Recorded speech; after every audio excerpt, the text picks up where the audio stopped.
Good Tuesday morning. Welcome in to the PowerMizzou.com Tuesday Tiger Recruiting Show.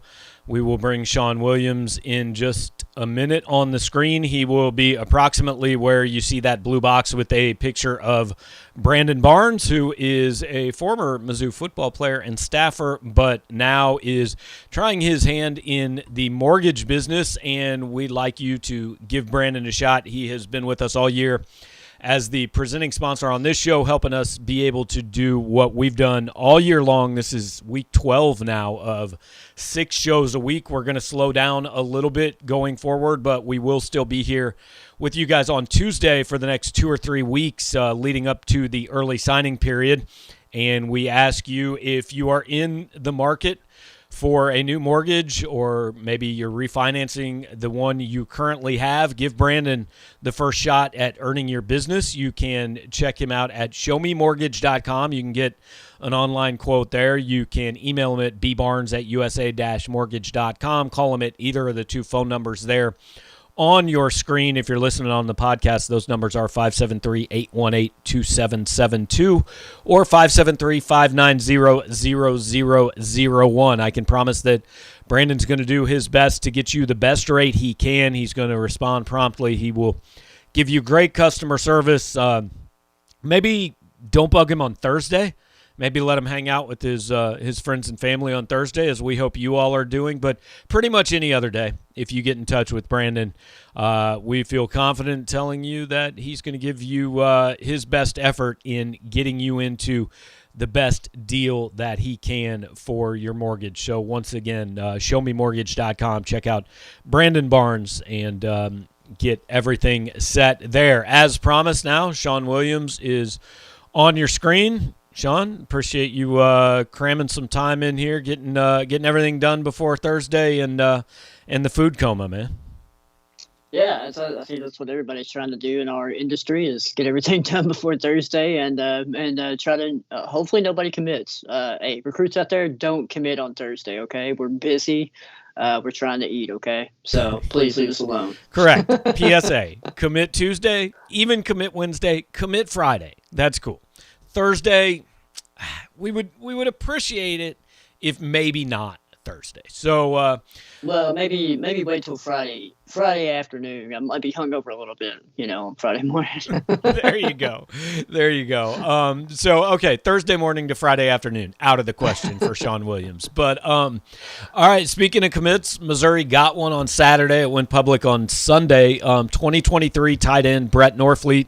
Interesting that 2 years in a row now, Missouri's first commitment, the guy who's kind of getting things going, is an in-state tight end. And Norfleet's a guy he's been on the radar forever. This is an instance, I think, Sean, of where being first to kind of recognize a kid really was important for Missouri. I mean, they had him in on 2 or 3 unofficial visits before I think really he became kind of a bigger name, and then started getting attention from some more big-time programs across the country. But I think that early work that Missouri did, and Casey Woods and Eli Drinkwitz and the rest of the staff, really paid off here.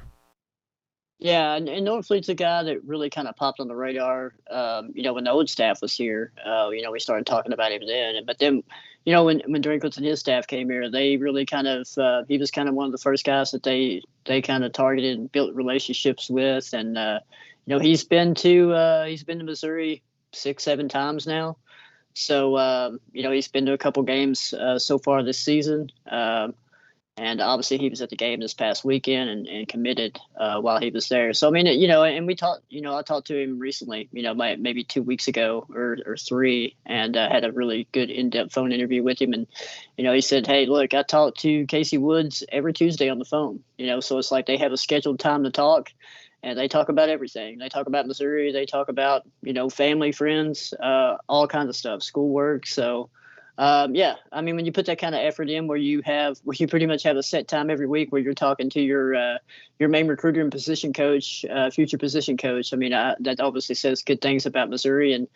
And look, the baseball aspect is something we'll throw in there too. I mean, that was a huge thing for him. Obviously, he's being projected as a pitcher in college, and he throws in the 90s. that was big for him to be able to have that opportunity to play baseball too. He really loves baseball, and but he's really improved as a tight end. Missouri likes him just as a guy that can really spread the field out as a pass catcher, can go up and catch the ball, and he's also becoming a really good blocker too. That's something that he said that Missouri really likes about his game. That's kind of growing just in his development and everything like that too. So.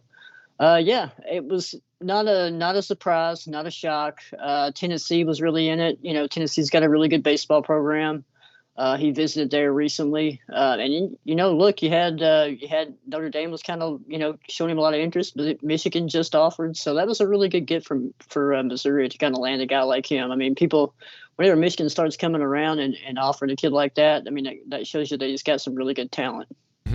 And I know you're supposed to talk with Brett tonight, and you'll have a story, and I'd be interested in, and I don't know if we have a good feel for this, but the baseball thing was originally we heard that was going to be a huge deal, and then I'd actually kind of heard, hey, he may not play baseball anymore. He had an injury that may get pushed off to the side, and then he made it pretty clear that he was committing to play both sports. Anytime baseball's in the picture, like you've got to kind of know, how good is this kid? Like, is this a baseball draft pick could influence whether he ever actually plays in college? And I don't really know that. I don't know if you know that, but might talk to him about it tonight.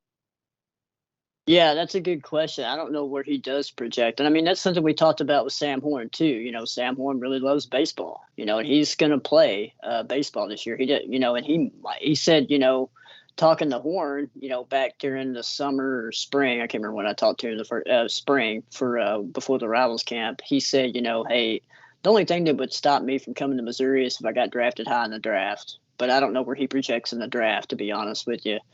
So the same thing with Norfleet. I don't know, I mean, plus, he's 2 years away from, or another season or 2 seasons away from being drafted out of high school. So I don't know where his projection kind of lies in that area. Like I said, he missed a lot of time. He had a torn labrum that he is recovering from, so he didn't pitch a lot last year.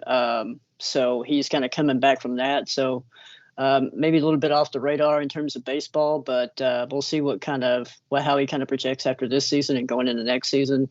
But yeah, I mean, anytime you kind of get drafted high and you get offered, somebody shoves some money in your face and, a nice little contract, and, that might sway some decisions, but we'll see. I don't, considering he's 2023, it's kind of too early to tell with Norfleet in terms of just kind of where he projects in the baseball realm right now. Yeah. And look, getting a guy in 2023 to kind of get the ball rolling is always a good thing. It was Max Wisner last year, and then Isaac Thompson, I think, committed in like December. So, getting a guy or two early to especially when it's an in-state guy, can have an effect of maybe some other guys seeing, oh, hey, I know I got a year, but like he made his decision. I know where I want to go, so let's kind of jump in together and get this thing going. So I'm not predicting necessarily any other imminent commitments for Missouri in 2023. We don't really know that at this point, but getting the first one on board can be kind of a momentum starter. Yeah, a good snowball effect, and we saw it from this year's class. You talked about Max Wisner getting in early, and then you saw Isaac Thompson get in early. So you saw some in-state kids kind of jump in the boat early. I think that could be the case for 2023 as well. We talked about, obviously, Norfleet's in, but we talked about how Missouri's in good standing with Logan Reichert, with Caden Green. Now, those guys are national guys, not saying that they would commit anytime soon, but it's possible. Those guys could come in. But we talked about Kyle Lang out of Troy. That's another guy to keep an eye on. Marvin Burks, another guy that's in the top 250. So, it could definitely have a domino effect, especially with the in-state targets that Missouri's got their eye on. Appreciate all you guys who are here watching with us live, and we've got some questions and comments built up over in the queue, and want to get to those because it's always just better to attack what you guys want to talk about than Sean and I just kind of blathering on for a while. So Floyd the Barber wants to know, how would you assess the 2022 offensive and defensive line recruiting as far as like average, above average, below average? So I don't know, Sean, that's it seems to me like they did really well on the defensive line in the 2021 class, so it's maybe a little lighter there. But the offensive line, I thought they really hit pretty much what they wanted to get there.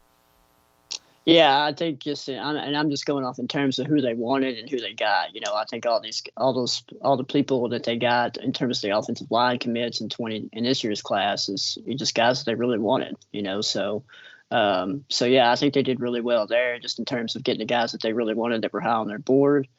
Defensive line is still kind of a work in progress. We kind of saw them add a JUCO guy, and I think they might add a couple more pieces to the defensive line class in this year's class too. Whether that's JUCO, whether that's high school, whether that's DJ Wesolak, we'll see.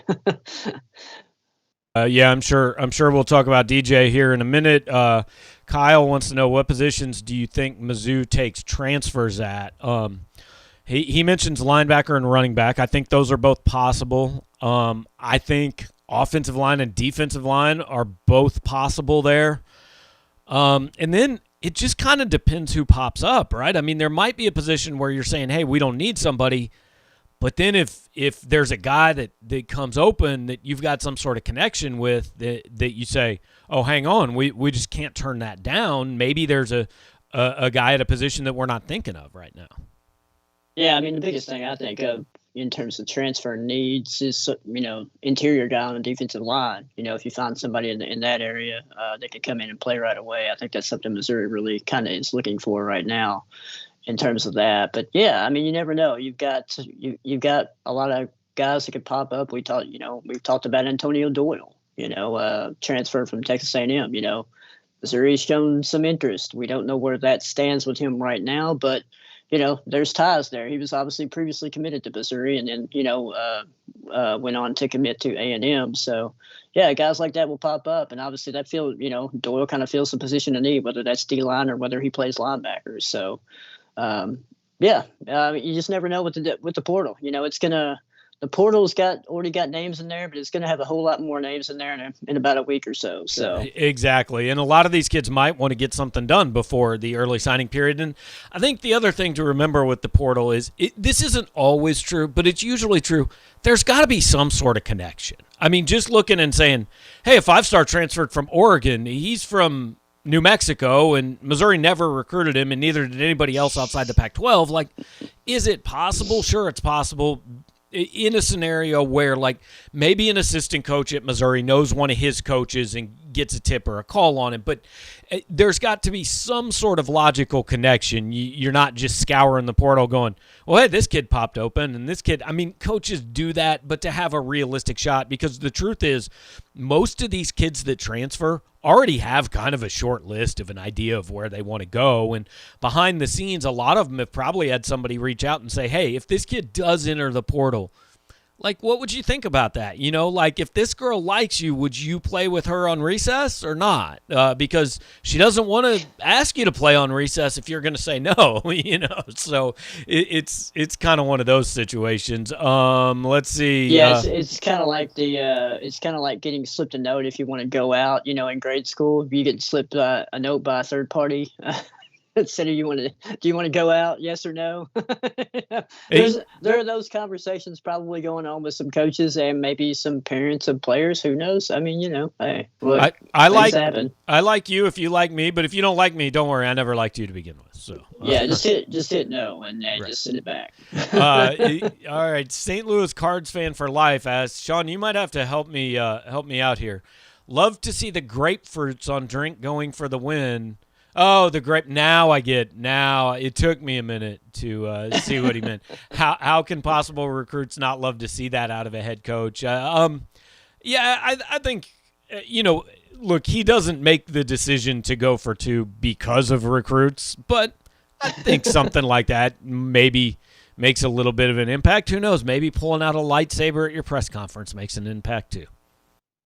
Yeah, I mean, you had some impactful moments there, and you mentioned both of them right there, going for 2. But, I mean, look, good for him. Yeah, I wish he would have said in the post-game press conference, like, yeah, I just did it strictly for recruiting, going for 2, That's because the truth is, that's why coaches do everything. They do everything for recruiting in the end, to be quite honest. Not about winning, going to a bowl game, maybe kicking in some incentive money in my contract. It was strictly for recruiting, future recruiting.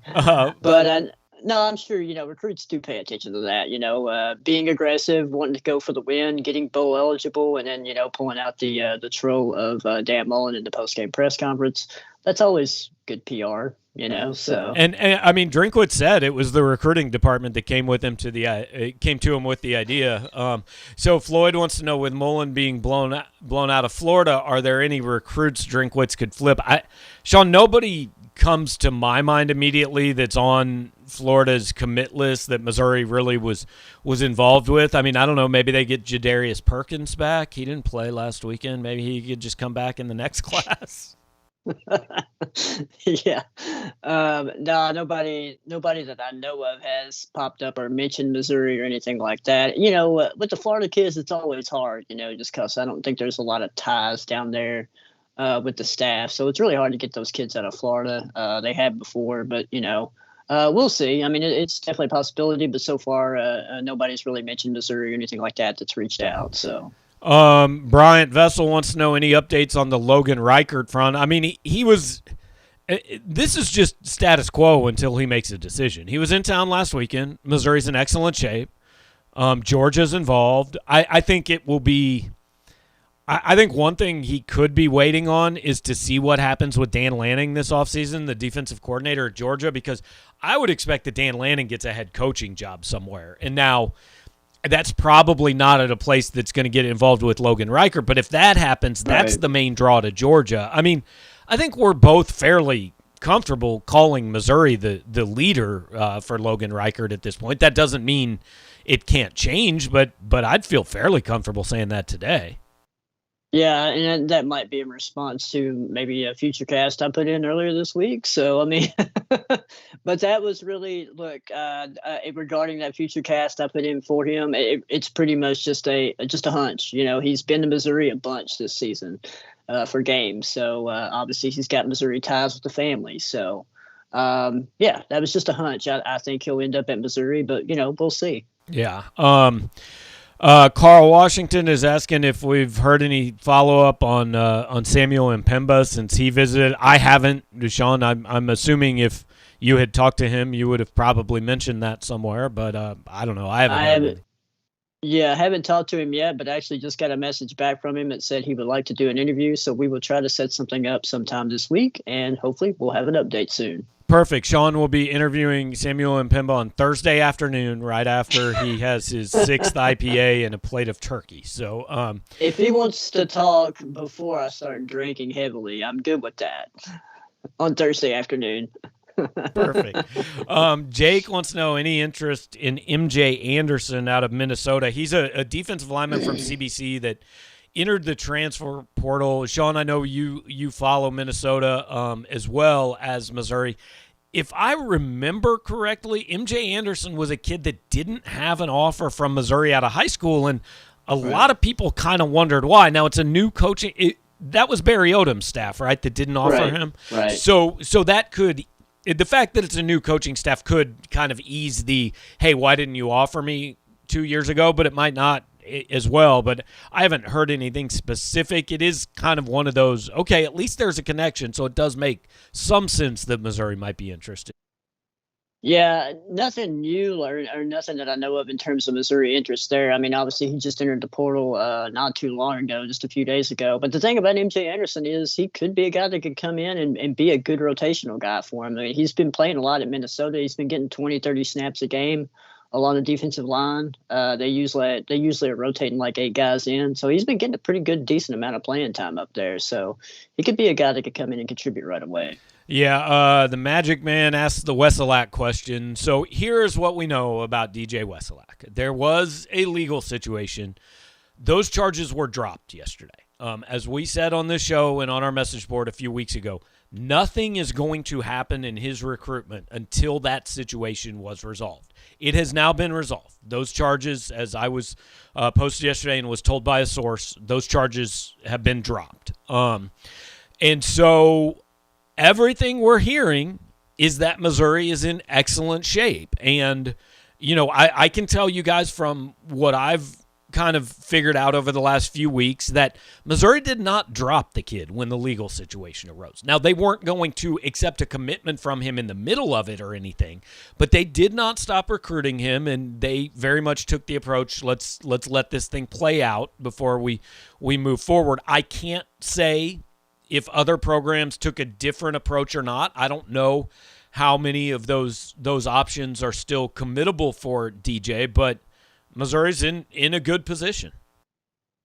Yeah, I agree. I mean, obviously, he tweeted out that he was at the game this past weekend, too. So, I mean, kind of signs point in Missouri's direction in terms of landing him. And look, Wesson this was a guy that was just on fire in recruiting wise, starting about a year ago. He started to kind of his stock started to rise, and like a lot of Power 5 blue blood teams got involved. I think he took official visits to Florida and Florida over the summer and Penn State at the beginning of the year. Obviously Florida's situation has changed with Mullen out. So, I mean, who knows if Penn State's still involved, if they're kind of taking the same approach as Missouri has, and who knows, any other schools that are kind of taking that same approach. I mean, all signs point to Missouri, but there could be some other teams that maybe took the same approach Missouri did and maybe have kind of re-entered the mix and have kind of accelerated their interest level now. Yeah, and he's got 2 weekends where he can take visits if he wants to.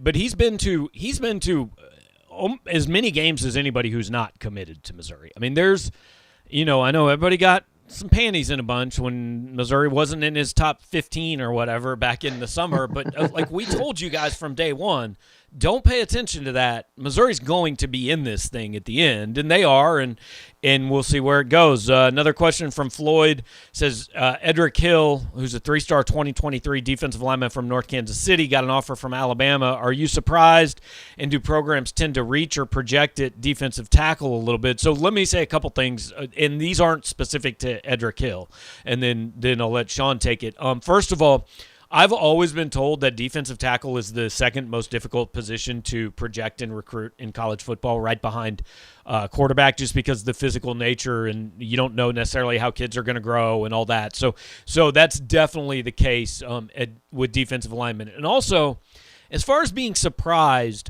on the kid having an Alabama offer, go back to last December and see how many 2022 kids had Alabama offers. And I am not saying that Edrick Hill doesn't have one, right? He very well may.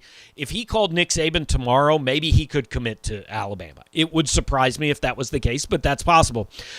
But I think that, like I had someone tell me years ago, and Urban Meyer really started this.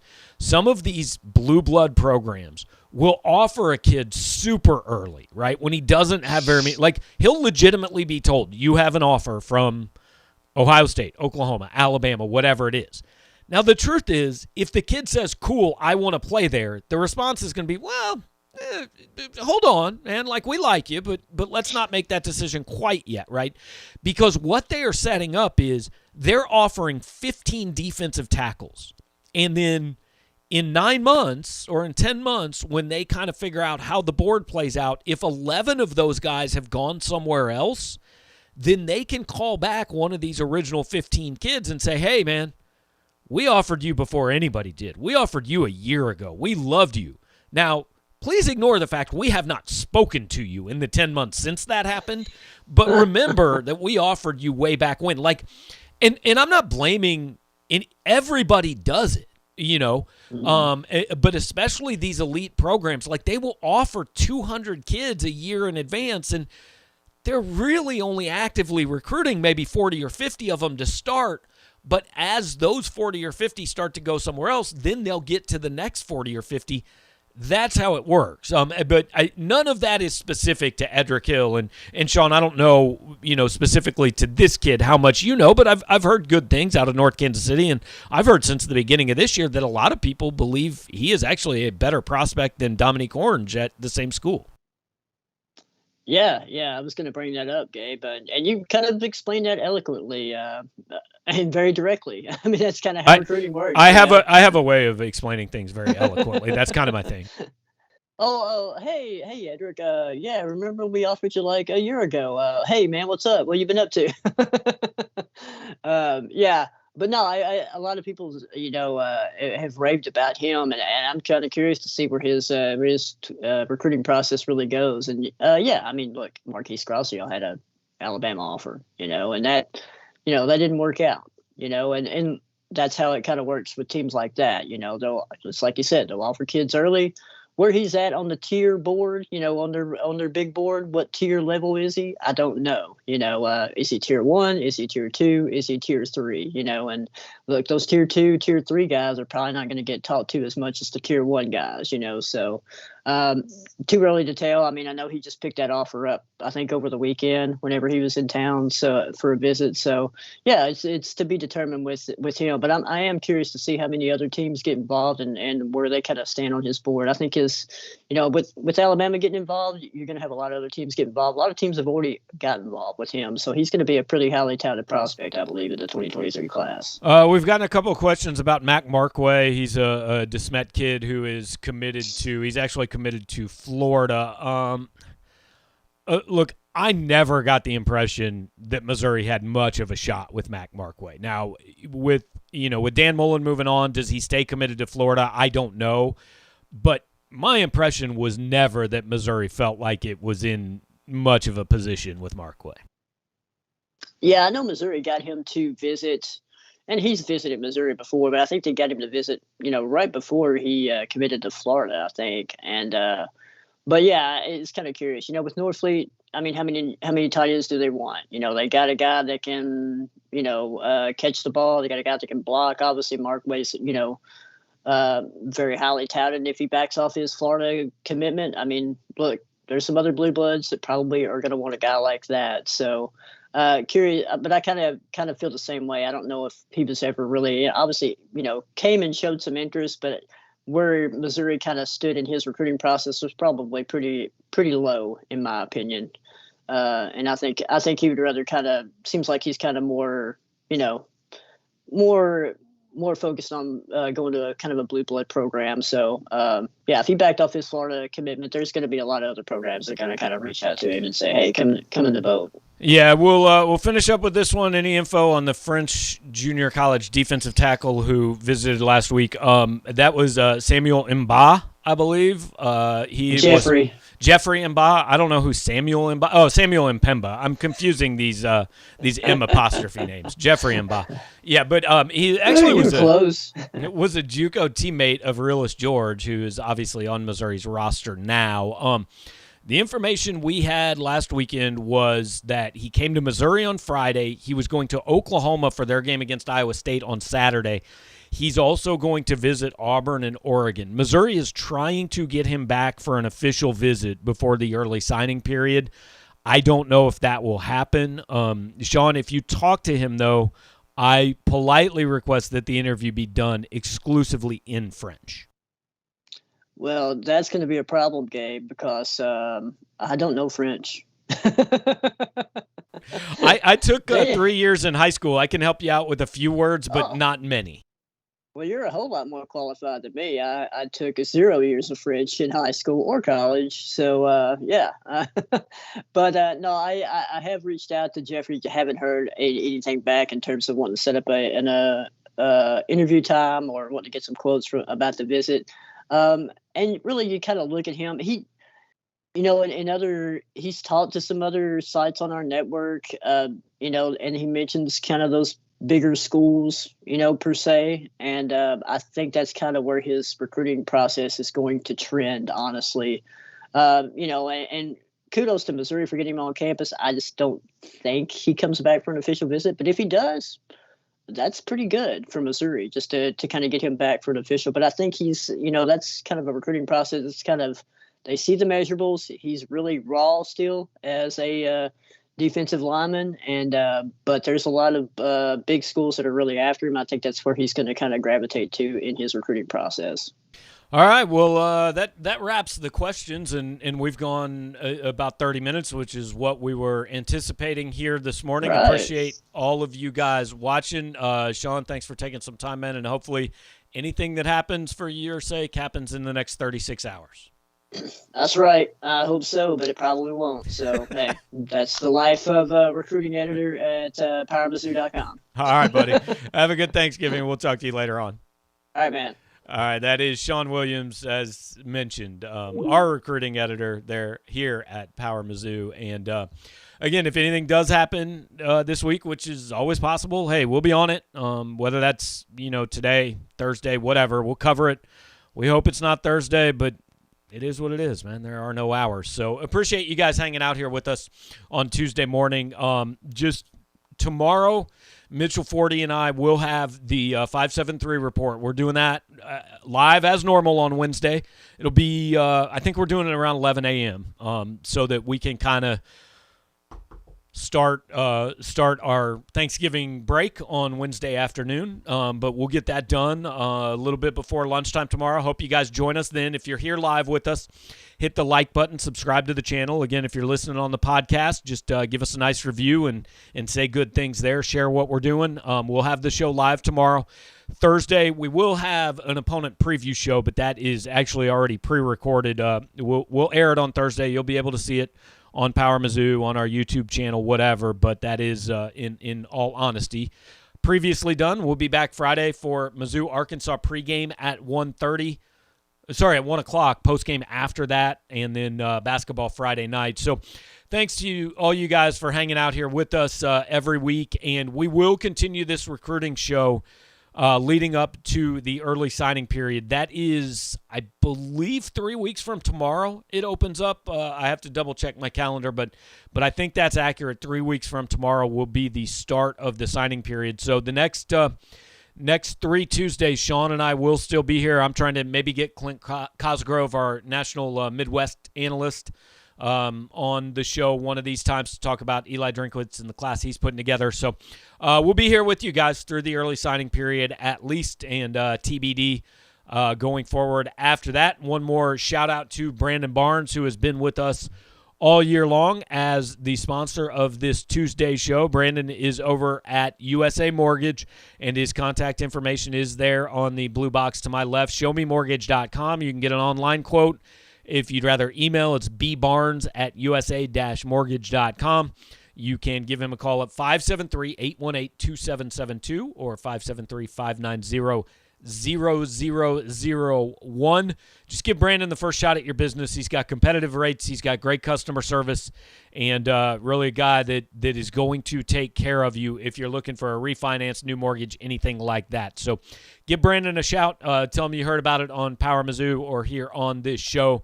Much appreciated, and thanks for hanging out, guys. We will catch up with you tomorrow on the 573 report and Friday after Mizzou, Arkansas. If you don't join us tomorrow, happy Thanksgiving to y'all, but hope to see you again in about 24 hours.